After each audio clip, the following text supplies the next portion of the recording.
जिस गाड़ी पे देखो राजद का झंडा, उसी गाड़ी में बैठा मिलेगा तुम्हें कोई गुंडा। बिहार में संगठित क्राइम के साम्राज्य के राजकुमार तेजस्वी यादव जी को शायद इस बात की समझ नहीं हो पा रही है कि कोई भी समाज और कोई भी व्यवस्था 100% क्राइम फ्री नहीं होती है। अपराधियों का संरक्षण कौन करता है? राष्ट्रीय जनता दल। बिहार में हम और आप राह चलते अपहरण करके और उस फिरौती नहीं मांगी जा रही है। बिहार में अब संगठित गिरोह द्वारा फिरौती के लिए अब उद्योग कर्मियों को नहीं धमकाया जा रहा है। गुंडे मवालियों को संरक्षित कौन करता है? राष्ट्रीय जनता दल। कि किसी अपराधी को पकड़ा जाता है वो अपना संबंध राजद से बताता है। ऐसा क्यों?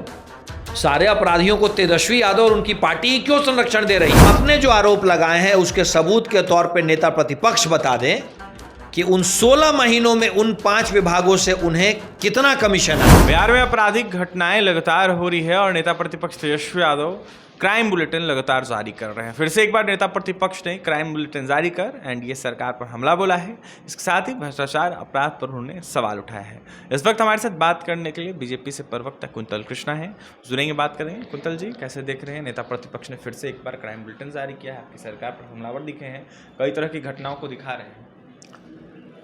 बिहार में संगठित क्राइम के साम्राज्य के राजकुमार तेजस्वी यादव जी को शायद इस बात की समझ नहीं हो पा रही है कि कोई भी समाज और कोई भी व्यवस्था 100% क्राइम फ्री नहीं होती है। लेकिन संगठित क्राइम और असंगठित छिटपुट क्राइम में अंतर होता है। भाई, मैं ये नहीं कह रहा हूँ कि बिहार में अपराध नहीं हो रहे हैं, अपराध हो रहे हैं, लेकिन बिहार में अब सरेआम संगठित अपहरण गिरोह नहीं है। बिहार में हम और आप राह चलते अपहरण करके और उस फिरौती नहीं मांगी जा रही है। बिहार में अब संगठित गिरोह द्वारा फिरौती के लिए अब उद्योग कर्मियों को नहीं धमकाया जा रहा है। बिहार में अब माताएं बहनें सुरक्षित रात के 10 बजे भी घर से बाहर जा रही हैं। और ये जो अपराध हो रहे हैं, इन पे लगाम लगाने के लिए हमारी सरकार सक्षम है। तेजस्वी जी ये बात भूल रहे हैं कि उनके माता पिता के राज को, जिस राज के वो राजकुमार हैं, पटना हाईकोर्ट ने जंगल राज कहा था। हालात इतने बुरे थे। अपराधियों का संरक्षण कौन करता है? राष्ट्रीय जनता दल। गुंडे मवालियों को संरक्षित कौन करता है? राष्ट्रीय जनता दल। इनके 90% से ज्यादा जो विधायक हैं वो आपराधिक गतिविधियों में लिप्त हैं। जब किसी अपराधी को पकड़ा जाता है वो राष्ट्रीय जनता दल का सदस्य, राष्ट्रीय जनता दल का ऑफिस बेरर निकलता है। तेजस्वी जी, दुनिया में कोई भी समाज अपराध मुक्त नहीं है, पर संगठित अपराध सत्ता संरक्षण में होता है।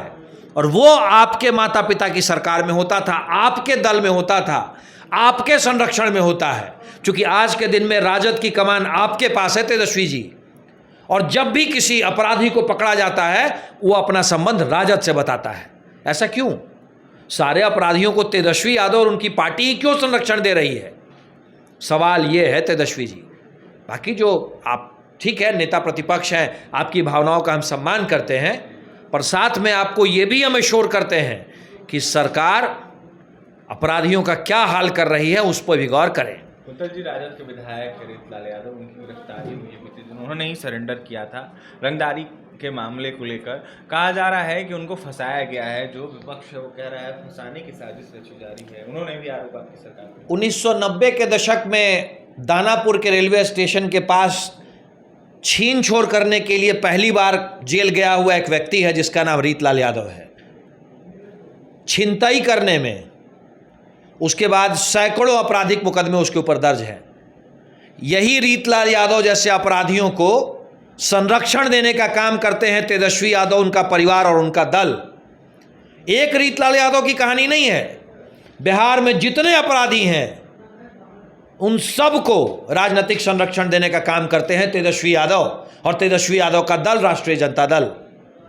एक तो कहावत प्रचलित हो गई है कि जिस गाड़ी पे देखो राजद का झंडा, उसी गाड़ी में बैठा मिलेगा तुम्हें कोई गुंडा। ये है सच्चाई तेजस्वी, और बिहार की जनता इस सच्चाई को जानती है। बिहार की जनता एक और सच्चाई जानती है कि ये भाजपा और नीतीश की सरकार है।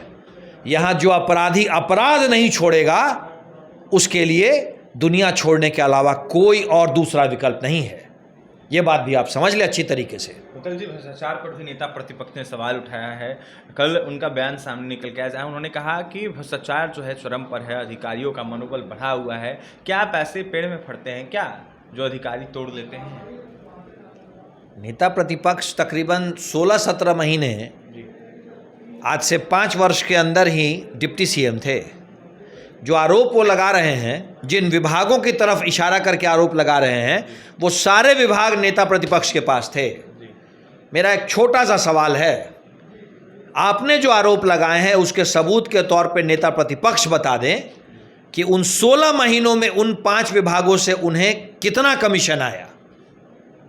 स्वास्थ्य उनके पास था, रोड उनके पास था, अर्बन डेवलपमेंट उनके पास था, आरडब्ल्यूडी उनके पास था, और बहुत सारे विभाग उनके पास थे और उनके दल के पास थे। उन सभी विभागों से नेता प्रतिपक्ष जब उप मुख्यमंत्री थे इस सरकार में, तब उन्हें कितना कमीशन आया, वो आना पाई के साथ इस बात का सबूत दे दें। मैं उनके सारे जितने उन्होंने लगाए हैं हमारे ऊपर आरोप, सारे आरोप मानने को तैयार हूं और उनके सारों आरोपों पे जांच करवाने को तैयार हूं, बशर्ते वो अपने कार्यकाल का, अपने विभागों का सारा ब्यौरा दे दें कि कितना कमीशन उन्हें मिला। उप मुख्यमंत्री रहते हुए जिस विभाग को रखे हुए थे नेता प्रतिपक्ष तेजस्वी यादव 16 से 17 महीनों में, उस विभाग का ब्यौरा दे। ऐसे में तब मानेंगे भाजपा वाले कि वो सही थे, और ऐसे में कहीं ना कहीं अगर आरोप लगा रहे हैं तो उसकी जांच भी करवाएंगे। तेजस्वी यादव से सवाल पूछ रहे थे कुंतल कृष्णा, भाजपा के फायर ब्रांड प्रवक्ता हैं, जमकर निशाना भी साध रहे थे और जिस तरीके से आरोप लगाए जा रहे हैं भ्रष्टाचार पर, अपराध पर, इसको लेकर सीधा सीधा विपक्षी दलों को निशाने पर ले रहे थे और यह साफ तौर पर कह रहे थे कि जंगल राज, गुंडा राज कहा जाता था जब लालू राबड़ी की सरकार थी बिहार में। तो फिलहाल क्राइम बुलेटिन नेता प्रतिपक्ष ने जारी किया है, जिसके बाद सत्ता पक्ष विपक्ष पर हमलावर है। पटना से सहयोगी पंकज के साथ मैं अभिषेक।